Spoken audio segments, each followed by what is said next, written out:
Bold textures command attention instantly, and mastering them gives your designs undeniable visual authority. How to design bold, repeating textures.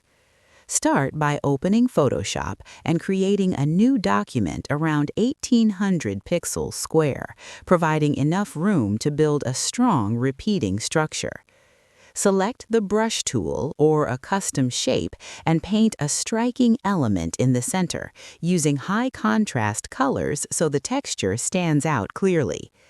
Duplicate the layer several times and arrange copies across the canvas while holding Shift to keep rows aligned. Then use the Align options in the top panel to distribute